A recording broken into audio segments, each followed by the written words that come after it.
Hey, my name is Patricia Mizan, and I am sitting here with the cast of American Mobster Retribution, Part 2 of American Mobster's The Shakedown.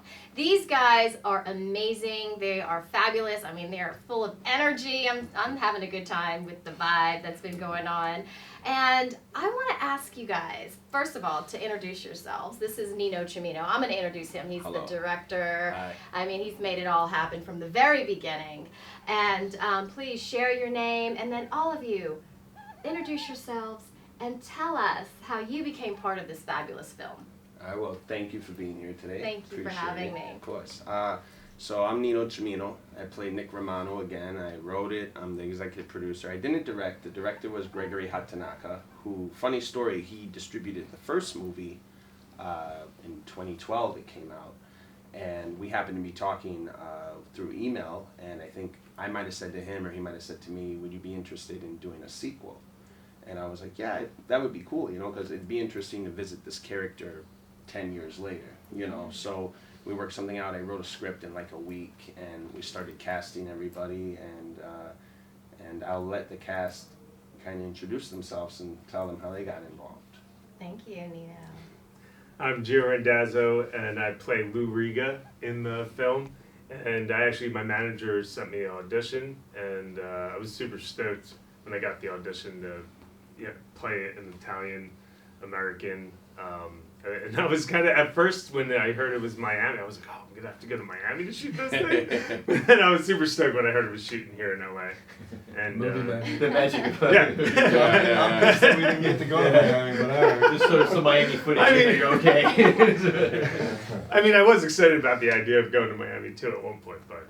It wasn't in the budget. Yeah. we would be checking there. It was interesting about his screen test. I'll just add, you know, some of these guys I've known for a long time. Like Lou I've known for 18 years, Giorgio I've known 16 years, Jimmy I've known for a long time. So basically they sent me some videos of different actors, and I saw the name ended in a vowel. And I was like, okay, good, he's probably Italian or Italian-American. Nice. So I see his look, and I'm like, please let him be a good actor. Please let him be a good actor. And he did the scene right away, and I was like, that's my guy. Yep. Remember Chris, because Chris also produced for me, I said, Yes. Chris, get a hold of his agent, let's make this happen. We need this Exactly, kid. yeah, and then I was like, I'm going to email him before you guys talk to him, because I don't want to lose this guy. So I think Exactly, I emailed you. exactly. Yeah, And then we met for coffee. Yeah. We met for coffee, and Yeah. we hit it off. It's funny, because his family's from Sicily, where my dad's from. And his family has my mom's from Rome, but he's from Sicily, like my dad's side of the family. And they owned a pizzeria on the East Coast, and my family grew up with a pizzeria in the Chicago area. So right away we vibed. Nice. It was Connected love at just first like sight. this. Yeah, it was like Brothers. Yeah, exactly. Yeah. That's amazing. Very cool. I just have to say something. You said you wrote the script in 1 week. Yeah, the first draft was 4 days, because basically when I talked to Greg and Chris, they're like, okay, we have the studio, because we filmed at some sound stages, and we had Frank Sinatra's house. They had the dates already lined up. So I did the first draft in 4 days, and then I did the rewrite in 3 days. So I turned it in. But the cool thing was, they were telling me, so the studio has a plane set, it has a morgue set, it has a police set, it has... So I was writing around what sets we had available. You know, so I was like, okay, I was like, I don't know how I'm gonna let a plane work in this, but I'll figure out a way to make a plane work, or, you know, so Awesome. we, and then I went to look at the spots and everything, and I figured out, so yeah, in a week, I wrote around what we were able to film at, yeah. Love that, love that. And you, please tell us your name. My name is Giorgio Bellossi, and I know Nino from 16 years or more, and we work together pretty much in everything, right? We did the first movie, we did other short movie. We did a little time in prison together. Yeah, you don't want to say that. We don't want to talk about it. We don't talk about it. We don't want to say Yeah, we don't talk about it. So we are secret lovers. Oh boy. No, anyway, I mean, I play Fabrizio, by the way, on the movie, and it was a lot of fun, as usually. You know, we were well together, everybody was great, so great experience, and let's go to Lou. Thank you. My name is Lou. My name is Lou Tapia. I play Diego Cruz. I've known Nino for a really long time. we worked at the Olive Garden together. You must know. But A long time ago. yeah, I was Great 18 years ago, and just like I'm just a bridge to. I was continue. really passionate about acting, and then I became a dad and a husband, and like the acting wasn't a really practical thing for me. So we were thinking about moving to Texas and like getting a big house and a lot of land and stuff. And I get a call from this dude, and he's like, "Hey, you want to do a movie?" And I'm like, "But I don't do movies anymore." All right, yeah, sure. Of course you're gonna say yes. Yeah, exactly. Well, it's I don't know. Like it's I have like a weird little relationship with acting because you're passionate about something for so long, and like it really doesn't. You're not allowed like you have all this creativity that you want to express, and you don't. So it's just like you kind of resent it, So, and then he called me and he did it, and he like reinvigorated that creativity in me, and I was actually on the cloud for a while. I had to really. I mean, this is like personal stuff, but I mean, we want to talk about the movie, but No, I think it's. I mean, what- we all go through this Yeah, as yeah, actors, yeah. as creators, So- as artists. For You sure. know, Yeah, and he sure. revived that passion back into you and gave you that experience of living the life of this character, and I think that's great. It's wonderful. Yeah. So and you I'm owe glad me, you're buddy. sharing it. Basically. So anyway, he gave me my passion back, and it was like I had a lot of fun doing it. Everyone here was like, I don't know, everybody fit in. It was like a puzzle. Everybody fit in. We had so much. I mean, that's what I imagined acting to be: is you show up on a set and you just rock it, have fun, and like create. Yeah. So yeah. Did I say I played Diego Cruz in the movie? Maybe. Okay, so yeah, I played Diego Cruz in the movie, and this is Jimmy. I'm James Mendito. I play Bobby Fiore. I know Nino about 5 years. I moved here from Jersey and I met him, and we just hit it off, just friendly. Neither one of us knew that we wanted to get into this business. None of it. We grew up in the same like the little neighborhood here. Yeah. So we met and we started talking, movies and film and the picture business, and calls me up. He's like, "I got this part for you, man. I think you're gonna be great for it." So he's like, "I just need you to send a little quick video for Greg, the director." And he's like, "Oh, you're it. That's it. You're in." So and I got to meet all these guys, and these guys are fantastic. We work really good together. Chemistry was there from day one. We rehearsed, Gio and I, because he's from Philly, so I'm from Jersey, so we kind of know the same areas. And it turns out we actually had the same agent when we were kids in Staten Island. Same people. Wow. So that was real small world, and Full circle, big I mean, like when Yeah. I did Sopranos, you did Law and Order, like we Yeah. probably were on the same set at some point. Yeah. 15 years ago or wherever it is now, and we had a great time. Everybody worked well. Greg's fantastic. It's a shame he can't be here, but yeah, totally. And I got to meet this guy over here and all these guys. So I had a great time. You kind of have a Marlon Brando kind of vibe, look, quick. I have to do a double take, It's like, is that Marlon Brando? Has anyone never told you that? No, but from like now it my has. view, my peripheral view. I mean that's a big compliment. That's right? that's You do, well, I honestly. appreciate that. Maybe very a much. drunk Marlon Brando. Marlon Brando. Maybe A scruffy it's one. me. Thank you very much. I No, appreciate that. be Thank you. truthful, it just might be a Marlon Brando. I'm sure I can see everybody that. here I can see knows Yeah. what Marlon Brando has done. Yeah, Yeah. I don't know what you're talking about. Yeah. This guy right over here is next up. Yeah, I'm Chris Spinelli, and in the movie I play Anthony, the family lawyer. And I got involved, I think after today, my biggest goal is to distance myself from these guys as much as possible. You're never going to see me again. No, it was a great experience. I had so much fun. Nino came to Greg Hatanaka, who I've been working with for about a little over a year and a half now. I've known Greg for years and years.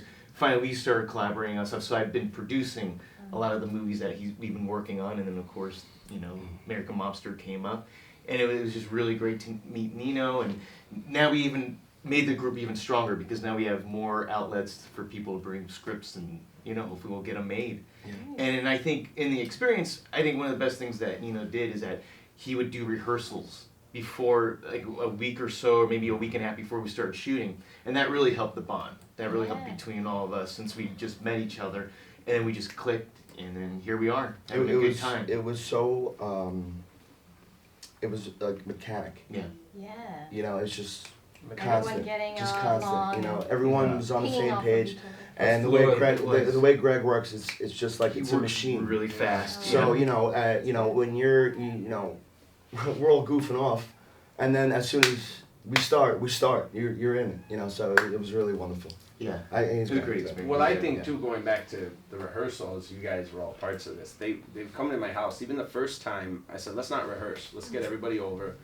I made espresso for everyone. We had cannoli, like the Italian dessert. And we Nice. all sat around and we're eating cannoli and drinking espresso and had Pellegrino water. And it was like, Yeah, seriously. he really I love wanted to that. make it Yeah. happen.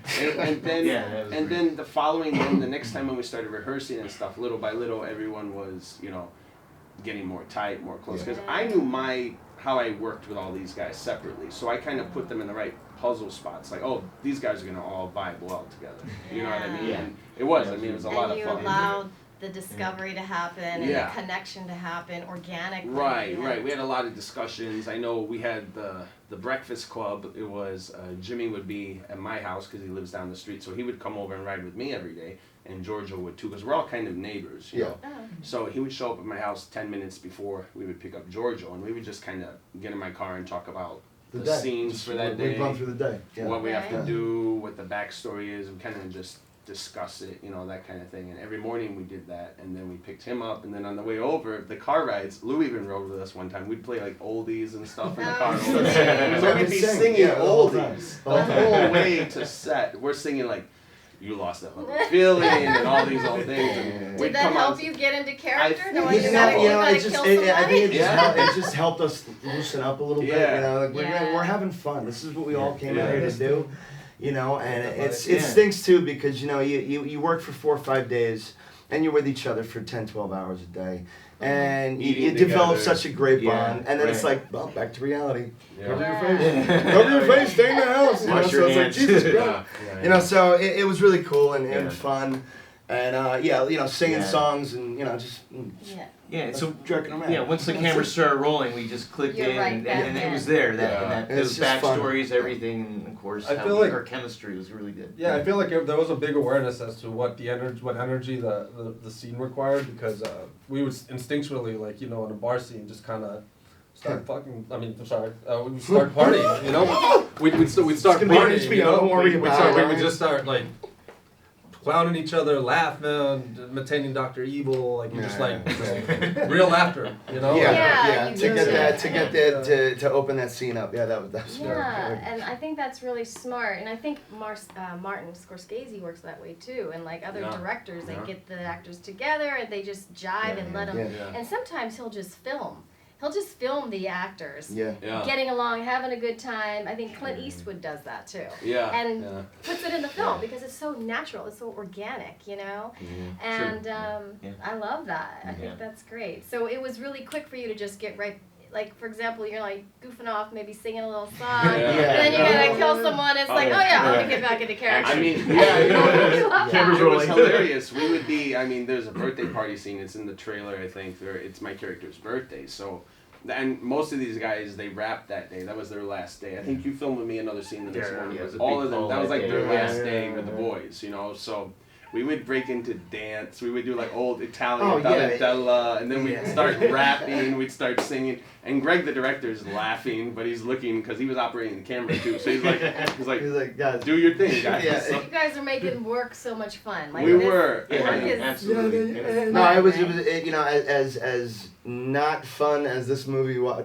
When you see it, it's like Yeah, this it's is not. really dark. We had. I felt like I was on a comedy. Like we just laughed the whole. We were laughing about everything, you know, and it was just a great time. It was great. Yeah, no, definitely. It was fun, and you know, Nina is great also because sometimes, as you were saying before, improvise. He comes out with idea that maybe they're not on the script, and you just come out and we just shoot something that is Yeah. improvised. Yeah, Yeah, It it was was great. That's right. You know, Love so that. I would rewrite sometimes the day of. I'd say, okay, forget the script. You stay in here. Because Yeah. Greg was really Yeah. cool. Because he said, block it out how you saw it in your head as the writer.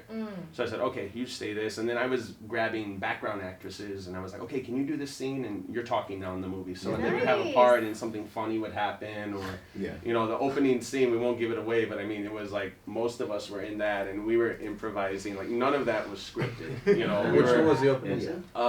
What? Well, I don't want to give it away, but it's the football player. Oh, yeah, yeah. yeah, So- yeah. So I don't want to, but it was. I mean, some of the stuff, and I think you told me because I was saying saying, I was improvising, and he was about to start laughing. Yeah, Because I saw Yeah, it. because he came up with something really funny. It was It wasn't really funny. It was almost yeah. laughing at it. And then Gio's doing these faces while we're doing this first And I'm, scene. And oh, we're like, I couldn't, like, because I'm on the other side of It was him. hilarious, You son of a yeah. I think I was trying to make them break character. I was, you know, it was like, Yeah, you're Testing pushing. them a You were little pushing. bit. Yeah, See how good you you're guys right, are. Yeah. Keep For on their sure. toes. Definitely tested. For Definitely sure, tested. for Yeah. sure. There's Yeah. one particular gentleman that is not here today that was in your first film, Frank Stallone. Frank Stallone, yeah. Please tell Yeah. us about Frank. Frank was great. He played Uncle Tony in the first movie. Yes. Who was so in the first movie, Nick Romano's 28, and he wasn't really. He was kind of like a bookie, but he wasn't really like a made guy, so to speak. He was kind of doing it to pay money, you know, for that kind of thing. But his uncle was kind of the boss, and then throughout the course of the movie, he finally decides like, this is my legacy, so to speak. This is what I have to do, you know. So Frank and me, we had really good like chemistry. I felt a lot of people gave us the most compliments on the first movie that me and Frank, all our scenes together were. I think you guys saw it, right? I mean, Yeah. that was Yeah. it was Yeah, pretty it was good really scene. good. I saw it. Oh, cool. Yeah, Glad yeah, you saw it. that's Thank you. great. So I asked him, Frank, I think I sent him an email or a text. I said, hey, we might be doing a sequel. Do you want to do it? And he said, yeah, if you're in it, let me know when. I'll be there. You know, and we've stayed in contact throughout the years, you know. And I did the first draft, and Uncle Tony was in it. And then I thought, you know, my character's 40 now, and he's the boss of the family. And in terms of him like growing as a character, I said, I don't think at 40 he can keep running to his uncle for help, or what if you take away, because he was an orphan and his uncle raised him. That's like the backstory. So what if you take away the guy's one rock throughout his whole life, the guy that's been his like his father figure, he raised him, that's his, when he's in trouble he goes to his uncle. What if you take away the one thing that is Nick's, like, you know, how does he handle it on his own now? Now he's his own man, so to speak. Oh, wow. So, and I would have loved to work with Frank again, but I made that decision, so then I changed it, and I basically made Sal Landy, who's a great actor, he's been working for years and years in the industry. Basically all the Uncle Tony scenes morphed into his character, Sonny Prima, who plays, and Sal couldn't make it today, guys, but he said to tell you all hi. I just talked to him. Yeah, definitely, I yeah. think he's filming something else, but he's great. And Yeah, Sal. another Italian-American, you know. And so basically Sal Landy kind of morphed into that character. He was like an old-school Frank Sinatra type, like the last of the Rat Pack type guys, who was an old friend of Uncle Tony, and he knew them. So it worked well for the script, I thought. That's awesome. Yeah. Wow. So you got to stand on your own. You got to be the rock, the Exactly. strength that Right. holds it all together. Yeah, yeah, I thought that was better for the character. Yeah. You know. I can't wait to see it. Yeah, I yeah, cannot definitely. I can't tell wait for you to when, see it. and Yeah. tell us when it's going to come out. So we're looking at Amazon Prime, Tubi, and Vimeo on demand, May 2021. I don't know if we have the exact date yet, but I know it's going to be May. Awesome. And are you guys going to come back? Are you going to make a part 3, actually? And are you going to bring these guys back? Or Well, I don't know if I can work with the these movie guys. I don't know. Ends with a zombie apocalypse, so I we think don't the Don't next- say yes now. I think the next one, Nick Romano's going to be on his own. Nick Romano's kind of a character I love playing. It's kind of an alter ego in many ways. So I always have lots of stories for Nick Romano. And if they want to come back, you have to ask them that. I'd love to work with them all again. Absolutely. Yeah. Yeah, totally. Have you thought about making it into like a series, perhaps later on? That was an idea. We filmed something 5 years ago, like a pilot, I guess, for. But I think I like it in the movie format right now. Yeah. You know, I think it works like that and come back. I don't like to do so many American Mobsters like year after year, but if there's a little break in between, you know what I mean. Yeah. So when it's the right time, then we can put out another one. I think it's a great time. I think Hollywood and the world wants to see more Yeah. mobster movies, you Yeah. know? I mean, Yeah. that's like Yeah. The Sopranos set Yeah. the tone, got The Godfather, and it's Yeah. like, bring it back. And so my father was a huge, Oh, awesome. huge Cool. mob fan. Yeah. Like, I mean, everyone loves a good mafia. oh yeah. It's Yeah, always, it's a you know, genre. Yeah. that Really genre is, is, yeah. you know, it allows somebody to go into a world that is not, you're not going to be able to do this. You'll never be able to do the things that these people do, ever. Right? So that's what the attraction is. Yeah. And people it love really it. And it's happens. good Yeah. stories. For Oh, yeah, romanticize. it's And a they're family fun, they're good, you know? I mean, you know, Yeah. So- I love it. I love it's just like Yeah. watching a good Western, you know? It's like, it's the same type of deal. You know, Yeah. it's a genre, and everyone always wants to see one. And each character, you know, to them, I'm sure they don't feel like they're bad or evil or Right. anything like this. No. It's No, like they everything's don't wanna work. justified. Oh, You yeah. know, Yeah. it's justified. They have to do what they have to Exactly. do. Of course. He's almost an Good point, yeah. anti-hero in many ways, you know what I mean? Because at the end of the day, he has to do, like even in the first movie, you know, he had to do what he had to do to protect his family and his loved ones, you know. That's when he decided to commit 100% to the lifestyle. So in their mind, you know, is he a bad guy? Is he an anti-hero? He's doing what he has to do to protect his family. The way I look at it is, like, I feel like, I mean, I don't want to talk about your character, but I feel like I feel like your character, the kindness in your character just looks, it appears when you see the relationship with the people that you love, and I feel like that's why That's you what know, that's why motivates- you're not just absolutely. like you're just a killer, you know, like Yeah. you're a human, and I feel like that's kind of Yeah, there's two Kinda sides to need the that coin. element. He's charismatic, Yeah, you know. yeah. He's when he's with his friends, he loves them with all his heart. He's loyal, you know. Yeah. But if his friends or his family gets threatened, then he turns on the other side of his life that he's adapted to after all these years, you know. Well, let me ask you this last question. I want to ask Okay. everyone. Okay. I want to go around and please talk about your character. What did you connect with? You know, how did you? Was it something that you had to really work on as far as like, you know, bringing it forth, or was it very quick and easy for you? What essence of the character did you love?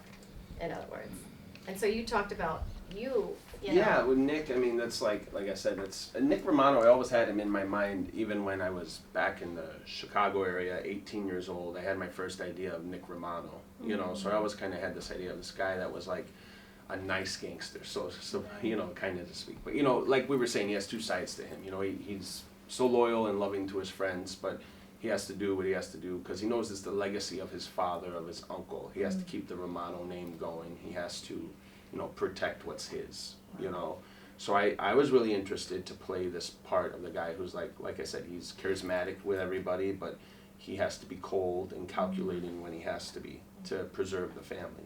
So I was interested to play him.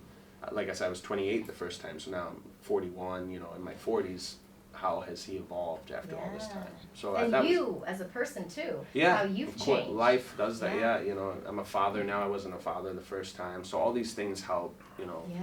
you know. So It's awesome. I can't wait to watch you on the Thank big you. screen. Thank you. For Thank you. sure.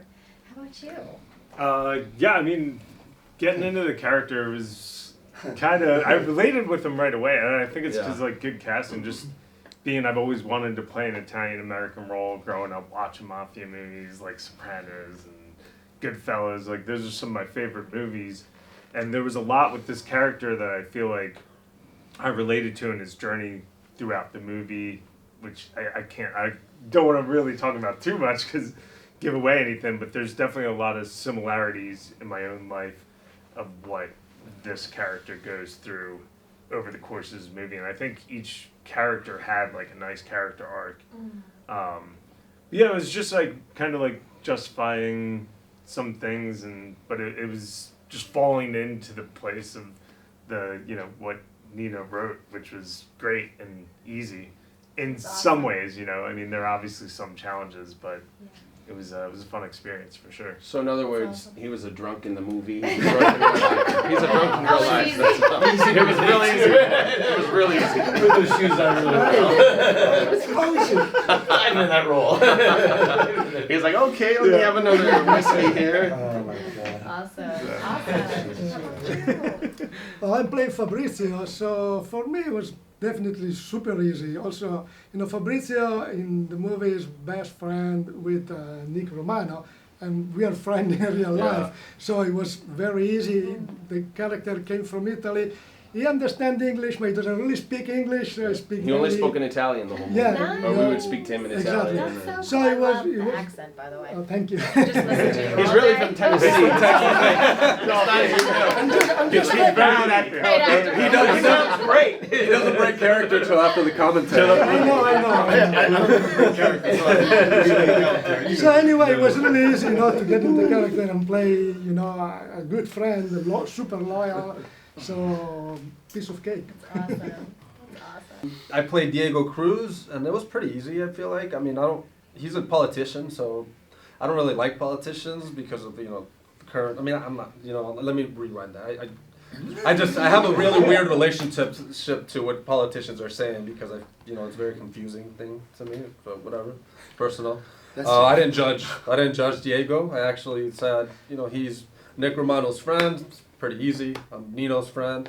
One of the things that I allowed myself to do is I had this just one mantra every time I did. I mean, I'm Diego freaking Cruz, you know, like, and I allowed myself to have like a little bit of ego, because I feel like, you know, people with power kind of have to enjoy their power, right? Yeah, total ego. You know, and it was actually kind of difficult to go home after that because, you know, I'm trying to be like I'm a deep actor or anything. No, I felt like I really enjoyed that part of it, you know, like just being unapologetically be Diego freaking Cruz, you know, and just living in that little lightness and ego-ness of him, like, actually felt good and liberating because I'm like, it did feed me, you know, but it wasn't. I didn't relate to him as like, well, I'm cool too, you know. I mean, I'm happy with where I'm at in life, you know. But it actually let me play with that part where you could just be a little egotistical and, like, you know, and just enjoy the power a little bit, you know. But other than that, like, what I discovered from him is that, you know, he's just somebody's friend who's trying to help his friends and, like, trying to be proud of what he does, you know, and doesn't, you know, still has some a of heart, the, though. yeah, it still has a heart, but yeah. like, you know, and it might be dark, but you know, I figure a politician knows that, you know, that eggs have to be broken, you know, like if you want to make an omelet, you gotta make some, you gotta break some milk cartons. Omelet 101. Yeah, no, I found it pretty easy, and it was just a very simple choice to just enjoy the ride, you know. I didn't think about it too much, really. Like, I felt like I used to. I was like, you know, like, oh, what is he thinking? What does he have in his pocket? And I found that, you know, like, I have a lot of training as an actor, so much training and not enough working, you know. So it's like, maybe the training will take over, maybe it won't. I'm just gonna have fun, and like, he gave me carte blanche and, like, just kind of playing with some of the words, and it was a great experience. I really, it made me happy to play that role. That's cool. Yeah, you know, I played Bobby Fiore, and again, like you said, Lou, he gave us a lot of freedom to work with. So that is important to an actor. You know, and I know, like, you know, Bobby's role with Nick is, he's basically his wartime consigliere. He's that close. Like, if anything needs to get handled in the family, he's gonna come to me. Wow. You know, so you have the old friend, you have the hood, the lawyer, you know, the lawyer, the politician, and then you have the enforcer. You know, and you know, getting into a role like that, most of these guys are very, they don't really give a shit about anything. You know, you have to have that, I don't care about anything, no, I'm not gonna get in trouble, this is okay. And you have to be okay with doing the things that you're doing. I feel that Nick and Bobby's relationship, you know, Nick has relationships with everybody in the movie, but the less said between us is the more said between us, I feel. I love that. You know, so Sometimes it's a look. it's just the way that we look each other, like the Silence is silent powerful. looks that we have with one another say more than lines. That's You know what I'm saying? So I feel that, you know, getting into a role like that, you know, and I'm from Brooklyn originally, so, you know, I've had the lovely experience of you know, seeing some of this in action. So, you know, these guys, they're ruthless. They're ruthless people, you know, and but they're glorified. You know, so it's like you have that kind of cockiness, suave about yourself, and yeah, it's gonna be a really good film.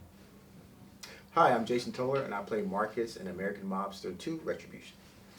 I got involved with the project. Actually, Nino and Greg sent me a copy of the script. Nino and I actually met for lunch and talked about the character. Had a great experience. Definitely connected and clicked on kind of our backgrounds. We're both kind of from, you know, Chicago, New York, that kind of old school mobster way of doing things in life. From there, gave some notes. You know, we definitely had a great connection. Talked about the character and got to shoot. So they're dealing with a lot of past issues and a lot of past strifes. And the idea was that, you know, he's kind of combating to jockey his position and where he is in his journey and where his position is compared to where his position is, right? So for me, it was trying to get into the headspace as an actor. It's nice to be able to do something a little bit different, a little bit of a bad guy, a little bit of a gangster, which is nice, and having the blueprint to be able to kind of play around with that. The script was amazing as it is, but then he also gave me the leeway to kind of to work off of that character, which was great. Yeah, we met. I met Jason. We have similar background because he went to school in Chicago, kind of the area where I grew up. So I think we probably drank at the same places back then. Might have dated the same girls back then. Linda says, "What's up?" By the way. No, we met for coffee and we hit it off right away. And I was like, "Yeah, man, just We only have one That's scene awesome. together in the whole movie actually, because it's kind of like I'm moving my pieces this way, then he's moving his pieces this way. But we have that one scene, and it was great to work with him. I was like, just let's expand with it. We did a Zoom rehearsal, and then we met for coffee once, and we just hit it off. Great, it was really good to work with him. I've seen the movie, and they're all great. They're all, but yeah, it was great to work with Jason. The best thing about this for me was to work with better actors. When you work with better actors, they lift you up. They bring you to their caliber. Absolutely. And we had a scene together where No spoilers. no spoilers. All right, they end up together. It's a love scene. No one's gonna watch it.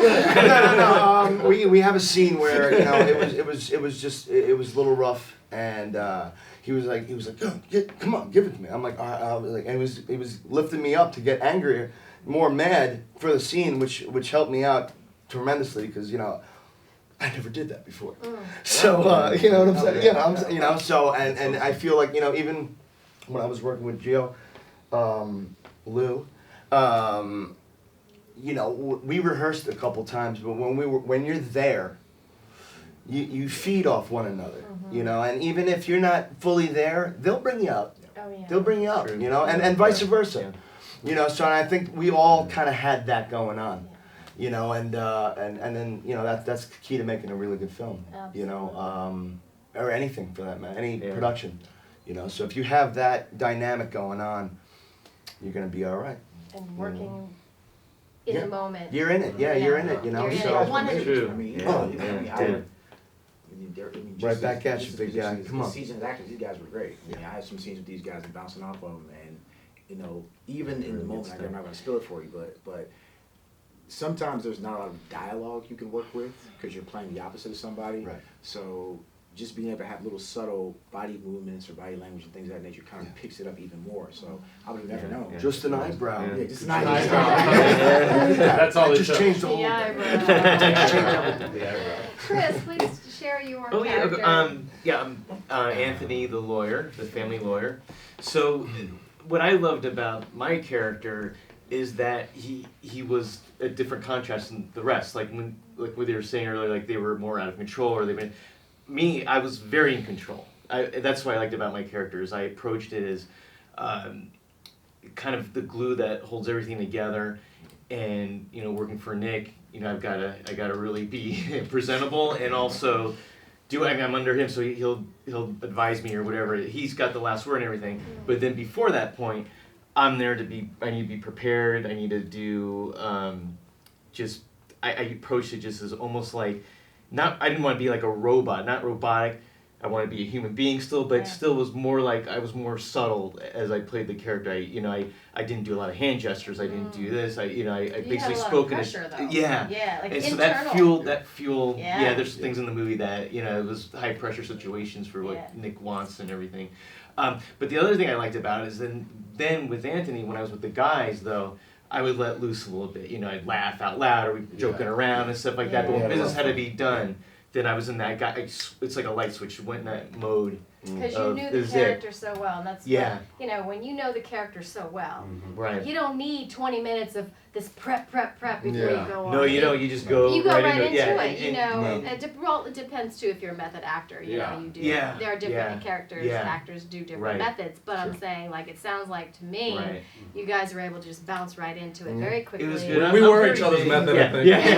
We were. The bottle of whiskey every morning. Not losing it all up, but that and I'm very big like on backstory also, just Yeah. in general, any role I play, I like to do a backstory, just make, and Absolutely. nothing, and that helps me get into that mode too. And I got to play a lawyer. I didn't have to pass the bar or anything. I was just I'm a lawyer on TV and the movies. It's perfect. Prestige, Chris and I, if I can add, Chris and I had met for lunch a couple times with Giorgio and Greg, the director, because it was kind of like the producers were meeting.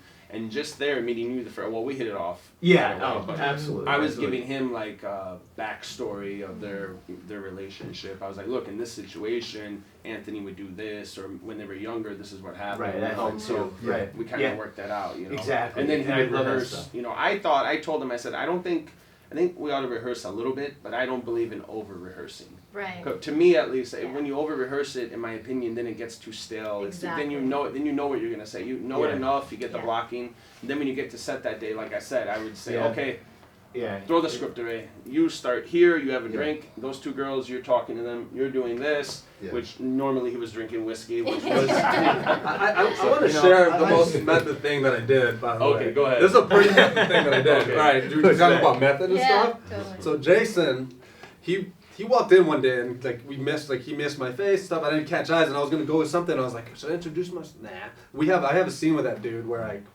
we're not in the best terms.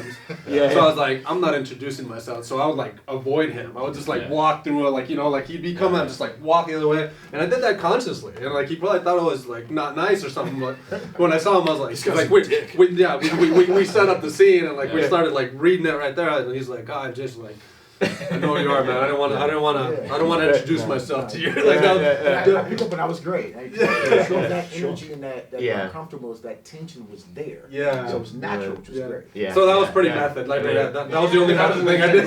That blackmail guy, he was stealing people's stuff. And again, when you got these are obviously they're really good guys, so they're playing off of those characters. So even if it's a little uncomfortable, that's not who this person really is. Right. I was just using it. I used it. Of course. Sorry. Just I'm using. That's great. I love it. I love the creative process that you brought. Each of you are bringing to the stage, so to speak. My next question, really quickly. You mentioned Zoom.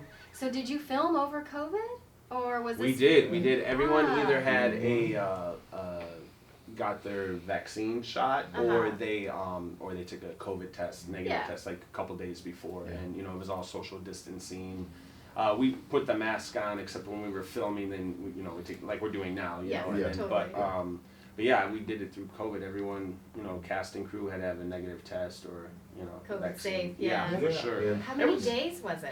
We did it in 6 days. Wow. Yeah. Wow. Three Phenomenal. days at the Sinatra house, and was it 3 at the Sinatra 3 at house? Sinatra. Three at the Can we credit Greg for that? Just for being so efficient? Oh, Greg, yeah. I mean, Yeah. we gotta tell you about Greg's directing style. So it's a crew of, not talking like makeup, script, I mean the crew, like camera guys, is 4 guys. So the director is the camera operator, like Soderbergh kind of operates his own, only Greg's better looking than Steven Soderbergh. No offense to Steven Soderbergh, if you want to do Ocean's 14, you can call me. But, We're all available. yeah, hey, we're all either, We're here in this room right Right, now. We're right. here in order. But Greg, so he's doing the camera, and there's 3 other guys. There's a boom guy, there's a lighting guy, and there's a guy pulling focus. And they move so quick with, the equipment, and it was at the studio, you're going from this scene, the office scene, to the bar scene, and you can move quick because you have all these sets already, and they're so quick and efficient. Greg doesn't do a lot of takes when he knows if it's good. Basically, he'll do one, he'll do another one for safety, and if there's time, maybe we'll get a third one if we want to do like a free take or something like that. 2, and then the next angle, 2, 3 takes. Next angle, 2, 3 Clint takes. Eastwood style. Yeah, he's very Love much it. like Very that. fast, very Yeah. efficient. Very This is 6 days. Yeah. I found with me, until he said cut, I would keep, I think you guys were doing this, I would keep improvising, talking, Yeah. There was the birthday scene, I can't say it, but you guys remember what I was talking about for the birthday cake scene, and I mentioned, I went into something, and I saw Greg right away, it was like, we're not using this. I went into something that probably wasn't the best thing, but in character. Yeah. So they're laughing, trying not to lose it, and it was fun, but until Greg says cut, Yeah. I keep going, but it was funny. So that was take 1. Take 2, as soon as we got to where the scene was supposed to end, right away Greg's like, cut, before I started doing my, That's funny. yeah, it was funny. It was funny. The outtakes would be hilarious because, like I said, we were dancing. Oh we were, yeah, there was a lot we were of doing crazy moments. Yeah, Sicilian you're gonna put that in. yeah, that'd be funny. And Greg's laughing like these guys. He's like, but we said, hey, the Italians came to set, so we That's had to right. make it. You know, That's we had, right. one thing about having Italian, you know, I was very happy that half of the cast and crew were either Italian or Italian American. And I think with so much, every culture being included right now with inclusion, you see movies that are awesome where they're like, oh, the majority of the cast was African American, or the majority of the cast was Asian, or the majority of the cast was Hispanic, Latino, and that's so cool. And I was like, I'm glad that this was a platform to give Italian or Italian American actors, filmmakers, half of them, 50% of them were Italian American. I was very happy about that, being the son of Italian immigrants, because I think Yeah. inclusion, especially, So important. yeah, absolutely, for everyone, every Yeah. race, definitely. Yeah, That's awesome. that's cool. Standing for the underrepresented, Exactly, people exactly. in the world. For sure, for sure. So when are we gonna check this movie out for everyone out here? It is to watch coming it? out in May on, let me say it right to the You camera. look right in there, buddy. Right there. It's coming out in May on Vimeo On Demand, Amazon Prime, and Tubi. And after that, who knows? But we will definitely be putting this on all our social medias, and we'll be promoting the date. I think we're going to have a screening on May 10th. I'll send you guys the invite tomorrow. And I'll probably get a ticket for you. Don't worry. Oh, thank you so You much. can bring it, guys. Yes, I'd love to have you there. I That'd be would great. love to come. Thank you so But yeah, Amazon Prime, Tubi, Vimeo On Demand, May 2021. Awesome. Thank you so much for Thank having you. me. It was fun. Yeah. Thank you guys. You guys Thanks are for interviewing amazing. us. I look Thank forward you. to seeing you on the big screen, and Right. good luck and for future endeavors. Be well, be safe, and thank you for having me, you guys. All right. I'm We'll- Patricia Mies. Oh. We'll see you for American Mobster Part 3. We'll get you a part in there, okay? I know the writer. I know the writer. Give him a little I'm whiskey. excited. He's good. I know how to use a You're gun. in. I know All how right, to use a gun. Nice, nice, nice. All right. Have your people You call play my news people. reporter. Nick Romano coming back. Thank you so much. I'm Patricia Mies. Make sure you guys check out American Mobster Retribution. It's going to be a blast. You have to check it out. American Mobster Retribution coming out May 20th, 21.